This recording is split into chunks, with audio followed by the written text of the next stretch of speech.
everyone, welcome back to Sydney and Starlet, and if you're new here, welcome, enjoy the videos. So today me and Sydney are going to be reading a Little Golden Book, a Little Golden Book classic, Walt Disney's Mary Poppins. So let's get started.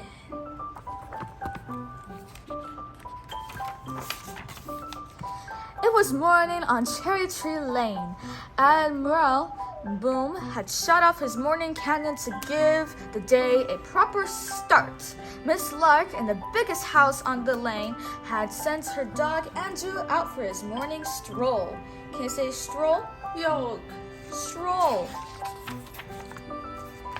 But in the nursery at number 17 Cherry Tree Lane, Jane and Michael Banks were still in bed. Can you say bed? Bed! Up, said Mary Poppins, their nanny pulling back their blankets with a firm hand. We'll have no lounging about on a supercalifragilisticexpialidocious day. Supercalif what, Mary Poppins? Asked Michael. Close your mouth, Michael. We're not codfish. Supercalifragilisticexpialidocious, of course. If you can't think of a word that says just what you want to say, try supercalifragilisticexpialidocious, and it just describes today.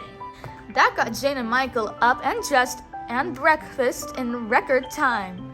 Out to the park we go, said Mary Poppins, hurrying them into their hats and coats. Spit spot this way. Supercalifragilisticexpialidocious, sang Jane and Michael as they marched along the lane.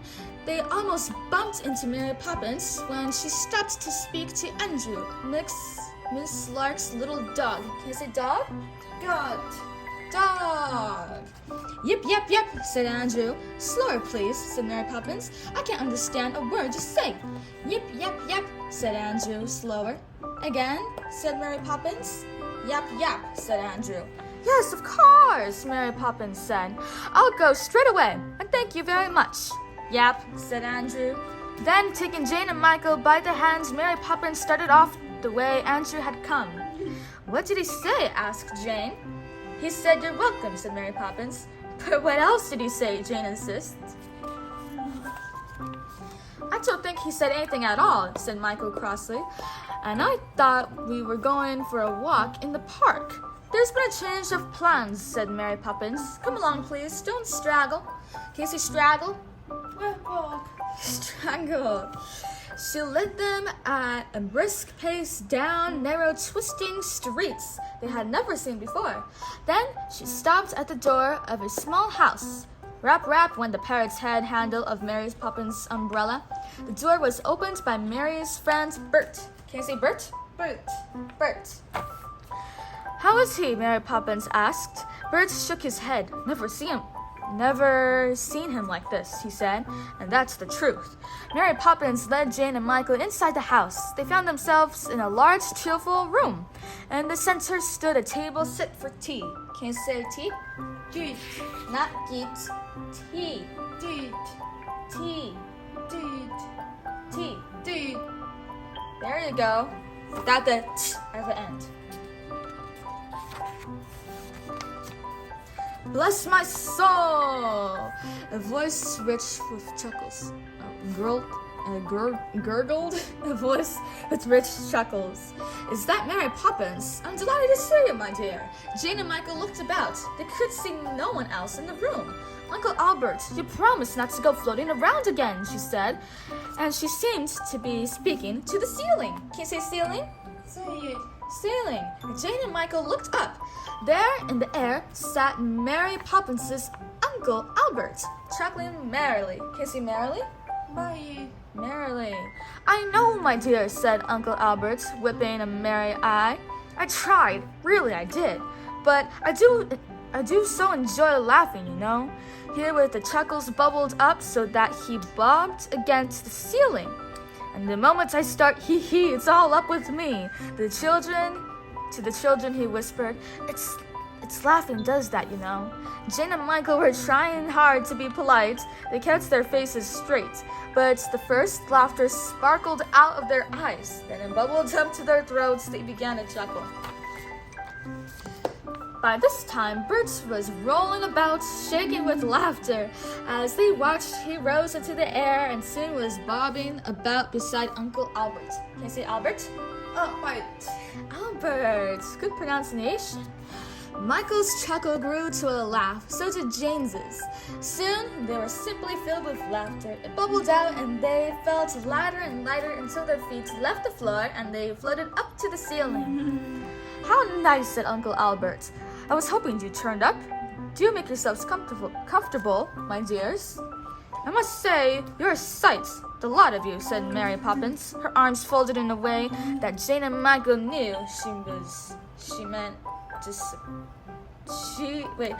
sorry.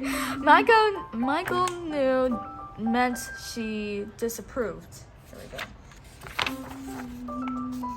Speaking of sights, said Bert, that reminds me of my brother who had a nice, cushy job in a watch factory. Is that so? Said Uncle Albert. What does he do?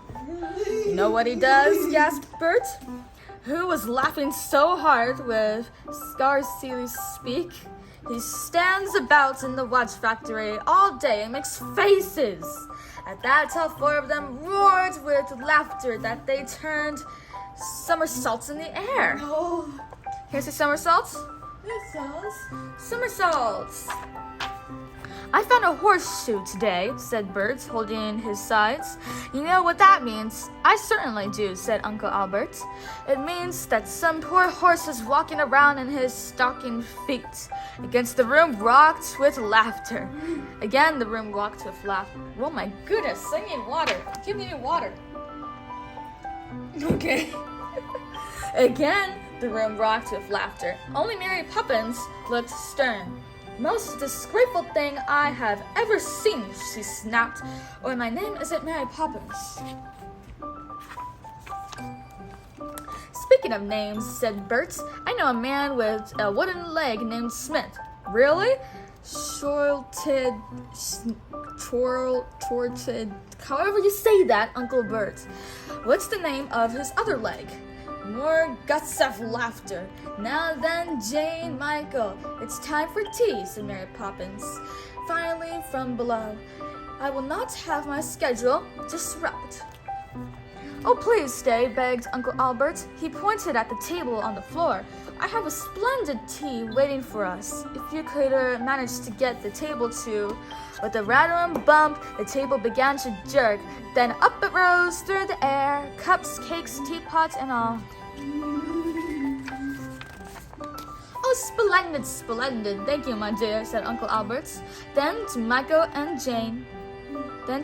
Jane, keep your feet back, my dears. Watch the cups and mind the jam. Next thing I suppose you'll be wanting me to pour, said Mary Poppins with a sigh. Then, and up she floated, neat as you please, without so much as a smile. The others still laughed and bobbed about as Mary Poppins poured and passed the tea, with milk for Michael and Jane. Thank you, my dear, said Uncle Albert. I'm having such a good time. I wish you could stay up here with me always. Can you say always? Can I say always? Always. Always. Will Jolly will have to. Michael grinned. There's no way to get down. Well, to be honest, said Uncle Albert, there is a way. Just think of something sad, and down you go. But who could think of anything sad? They chuckled at the very idea. Time to go home, Mary Poppins' voice, crisp and firm, cut sharply through the laughter. And suddenly, at that sad thought, down came Jane and Michael. Uncle Albert and Bert bump, bump, bump, bump on the floor. Goodbye, said Michael. We'll be back soon. And thank you, said Jane soberly. We've had a lovely time. Oh dear, Uncle Albert was sobbing as he waved goodbye. It makes me so sad to see them leave. Back home, Jane and Michael tried to tell their father about their adventure. We floated in the air and had tea on the ceiling, Jan began. And there was this man with a wooden leg named Smith, Michael broke in. Poppins, cried Mr. Banks. What is the meaning of this? Children will be children, sniffed Mary Poppins. And these two are up past their bedtime. Spit spot! And she marched them off to the nursery, muttering the very idea. Micah and Jane just looked at each other. Anyway, said Jane, kicking off a slipper, it was a supercalifragilisticexpialidocious day. The end! So that is it for today's video, everyone. I really hope you all enjoyed it, and we'll see you all next time. Bye-bye. Bye-bye. Get your favorite page.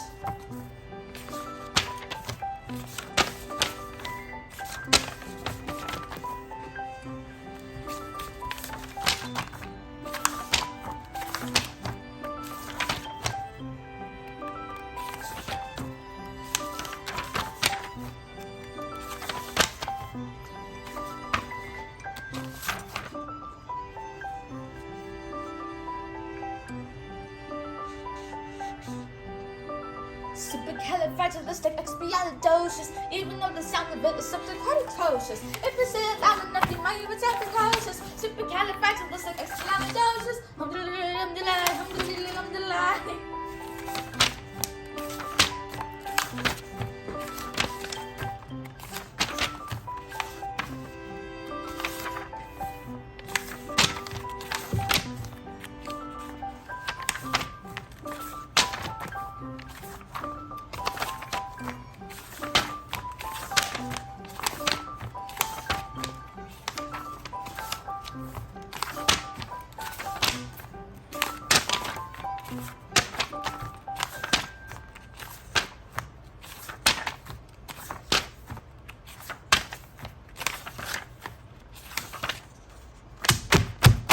It's a very good page. Who is your favorite character? Poppins? Mary Poppins. Bye-bye.